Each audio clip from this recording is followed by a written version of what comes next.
Hey everybody, welcome to another episode of Cash That. This is your host Joe Delara, and we are on to the second micropod for our best bets. One bet for every team, and we're going to be heading to the Pacific Division. So the Pacific Division is a really weird division this year. We've got the Lakers, the Clippers, the Warriors, the Kings, and the Suns. All these teams have it almost feels like they have no idea what they're doing. There's been a media circus, obviously, around the Los Angeles Clippers with the Kawhi Leonard news over the offseason. Is he planting trees? Is he going to play games? Nobody knows. We've got the Golden State Warriors who have been in the Jonathan Kuminga kerfluffle the entire offseason. We have the Sacramento Kings who are basically just rebuilding the Chicago Bulls.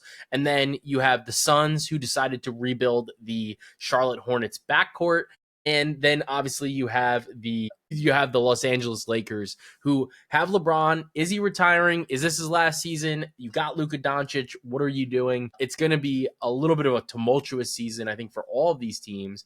And they all have a variety of expectations. But I also think that all of these teams think that they can really contend, except for maybe the Kings. The Suns probably shouldn't think that, but ownership definitely does. And I think that that's an important factor here. Let's dive into some of these best bets. The Northwest Division, if you're coming to this one, has already dropped. So be sure to check that one out as well in terms of a preview with the best bet for every team in that division.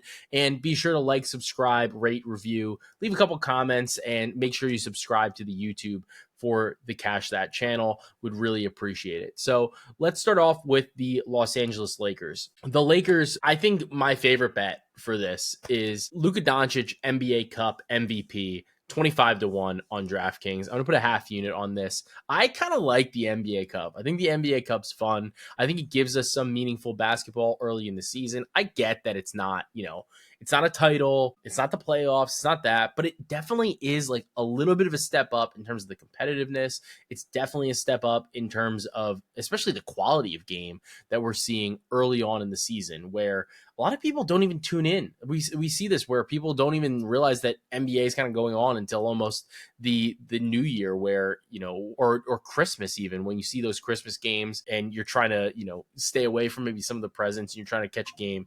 I think that's when we're generally seeing a little bit more people tune in. But with the NBA Cup, you are getting an opportunity to get some of these really good games in early. And I think that because these games are early, we know that they're kind of set up in a way where there's days off before or after, so there's not as many back-to-backs. They're nationally televised. They want these teams, they want these players to play. I think that in this type of format, backing a player like Luka Doncic is great. You're generally going to be getting the best player in every single game. So when we look at the part of why I like this is when I looked at the NBA Cup and some of the groups here, I kind of like the opportunity here for Luka and the Lakers. So they're in West Group B, which includes the Los Angeles Clippers, the Lakers, the Mavericks, the Grizzlies, and the Pelicans. And while I like some of these other teams generally, in terms of what their outcome is or what their ceilings are, I do think that early on in the season, this is going to be a good spot for the Lakers.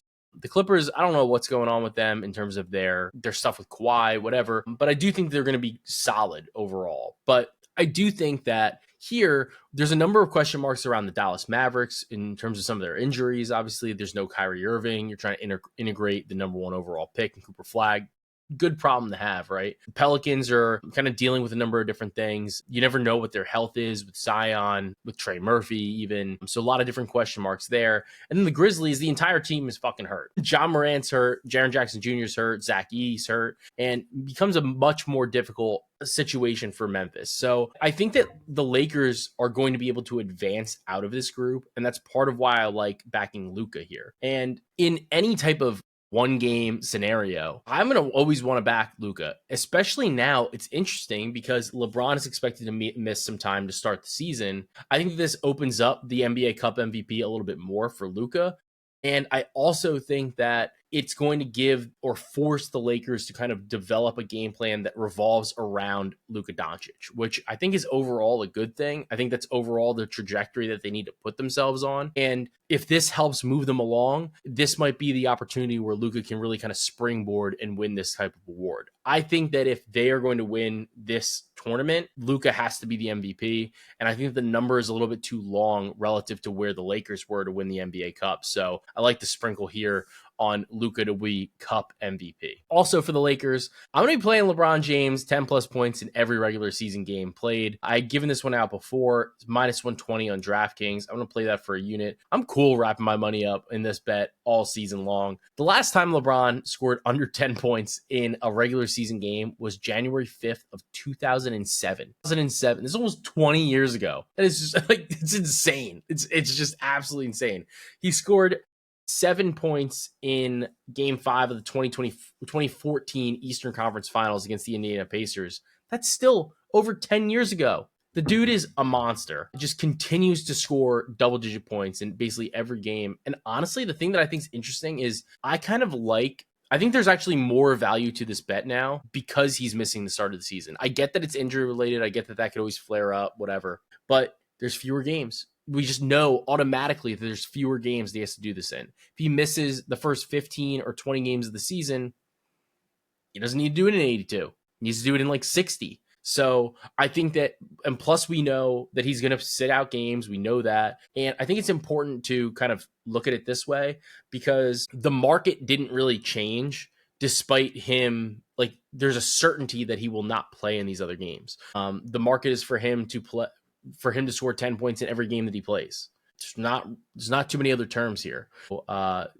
Generally, I'm trying to keep an eye out for these, so make sure they don't update the terms on you or anything, but the market is 10 points in every game that he plays. If he only plays like 50 games, you're sitting at a lot better opportunity here as opposed to if he played all 82. So we're already capping the number of games specifically because we know he's starting the season off on the injured list. Plus, LeBron always is going to be skipping out, resting a little bit, especially at this age for him. So I think this bet actually got better over the past couple of weeks than it was even, a month or so ago or 2 months ago when they first had offered this. So that's where I'm at with this Lakers bet and with this LeBron bet. Let's turn to the Los Angeles Clippers. I've got 2 bets for the Clippers, and I'm going to bet them to win the division. I grabbed plus 195 on FanDuel. I think that I'd bet this down to like plus 150. I think that they're a very deep team, and they don't really have any of their picks. And honestly, they might not even have more of their own picks after the NBA kind of investigates the Kawhi Leonard stuff. But I think this is a good buy spot. I think that there was a little bit of a media circus around this team, just in terms of what they could do, what they couldn't do. But I think that this Clippers team is good. Obviously, you lose Norman Powell, which isn't ideal, but they did pick up a number of different players that I'm pretty happy about. So when you look at their depth chart, obviously Kawhi Leonard seems to be like healthy, I guess, right now. But you bring in Bradley Beal, who you basically got for free. Chris Paul's coming back for some more of that veteran leadership. But you do have, and you bring in Brook Lopez. So, and you also bring in John Collins. So their starting lineup, presumably, is going to be Harden, Beal, Kawhi, John Collins, Zubac. If John Collins doesn't start, and maybe we see, Chris Dunn start instead. You go for that kind of lineup, or maybe see Batum start or Derrick Jones Jr. start. I think that John Collins is a pretty viable 6th man of the year option as well. So a lot of opportunity here, a lot of depth. And I think this is going to be a pretty good opportunity for the Clippers to kind of continue to advance. The defense, I think, was really good. I think that's something that maybe they can kind of replicate. Beal, not the best defender. Collins, meh, but Zubac was really, really good last year, and that's part of my second spot of this bet here for the Clippers. And I'm going to be looking at Zubac first team all defense. It's plus 800 on DraftKings. Just a little play here, about 0.15 units on this. I think that Zubac finally popped for analysts and voters a bit last season. The defense was elite. He was top 10 in defensive EPM as well. So the rebounds are also always there. Brook Lopez can take some of that load off of him. The concern is obviously that if there's a particular matchup where maybe Brook is better than Zoo, then maybe that cuts into Zubac a little bit. I think Zoo is really, really good. I think that the numbers are popping. I think that this last year was maybe the start of something where he kind of figured something out. He's played really, really well in international ball as well. So not that that's always indicative of how good you're going to be in the NBA, but I do think that it's important for this Clippers team to kind of realize that maybe they do need to be a little bit more defensive minded. And Zoo is anchoring this defense where realistically the team overall was not the best defensive team. Like any team with James Harden, we know that he's kind of tightened up the defense a little bit there, but not a great defensive player overall. Kawhi Leonard in and out of the lineup. I do think that Zoo is a big major reason why they were able to kind of anchor around that. So I think at 8-1, it's good. Grab a little bit of a nibble there and back Zoo to be first team all defense. The next team that we're looking at is the Golden State Warriors. And call me a hater, but I think that this team is just old. I think there are just so many bad outcomes here. So you've got Curry's 37, Buddy Hield's 32, Jimmy Butler's 36, Al Horford's 39, and Draymond is 35. That is an old NBA team. You're always dealing with these guys that there's just a lot of things that can go wrong. We've seen Jimmy miss a ton of time over the past couple of seasons, just with a variety of different injuries. Curry, 37. I mean, if Curry goes down, this team is absolutely toast. And, even kind of same thing for Draymond. Draymond's 35 years old. When Draymond's missing time out there, they are also suffering some of the repercussions of that. So I think there's a lot of opportunity here for bad outcomes, which I hate to say. I really do like watching their style of basketball, but they have not done a good job of developing younger talent. Obviously, you have Podziemski, who has looked pretty good. Kuminga, who I don't really know what they think about Kuminga, but I think it says a lot that Steve Kerr just continues to refuse to play him. And maybe he gets moved. Maybe that brings in some more talent by the trade deadline. I don't know. But they basically have an asset that they refuse to use. So that's, I think, highly concerning if you are a Golden State Warriors backer. So for me, I think the West is stacked. And when I look at the Western Conference standings, if you look at it last year, right, the margins are so thin. Last season, the Rockets were in second place and they were 52-30. The Grizzlies were in 8th place at 48-34. The Warriors were tied with them in terms of record. I think they just beat them out on the tiebreakers. But there are so many ways that you can just slip in the Western Conference. And you have one bad injury, or two, or in aggregate, you're adding up to a lot of injury time. It's real easy to see this team slipping out of those secured playoff spots and into the play-in. And I think that at plus 260 for them to miss the playoffs, the bet is really to make the playoffs, ? No. Plus 260 at ESPN, plus 245 on DraftKings. That's the way that I would be looking at it for this Warriors team. It's not that they can't make the playoffs, and maybe that's a spot that you buy out of later on in the season, or if they're kind of in the play-in tournament, you could always hedge out. You could bet the other team or bet the Warriors, whatever you want to do. But I think that the number is good. I think that the number is kind of indicative of the public sentiment on the Warriors, that they're just a good team. You've got Steph Curry. They're always in the playoffs. They're always going to make it. They're always going to be there. But at the same time, the Western Conference is so deep, it's so loaded, that I think it's very possible outcome where they just slip and then they're just in the play-in tournament. And if you're in the play-in tournament, things can get hairy real fast. And, you could be matched up with a team that just kind of has your number. It's also a one-game setting. I really like the opportunity here for a no on the Golden State Warriors to make the playoffs. So that's how I'm going to be betting the Warriors. I know it kind of sucks, especially if you're a Curry fan, but I do think that there is going to be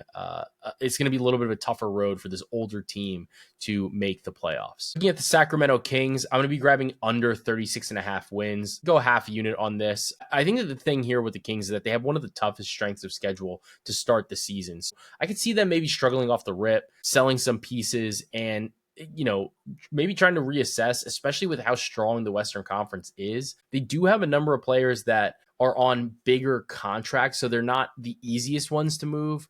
But I do think that they can maybe shed a couple guys, whether it's a Levine, whether it's I think more likely DeRozan, maybe a Malik Monk, to a team that's looking for that type of scorer, and maybe try to reassess, grab a couple assets and head on to next season. So I'm going to be grabbing under 36.5 wins. It's at minus 120 on DraftKings. Finally, for the Phoenix Suns are a weird team. I feel like they actually might be better than we're kind of giving them credit for.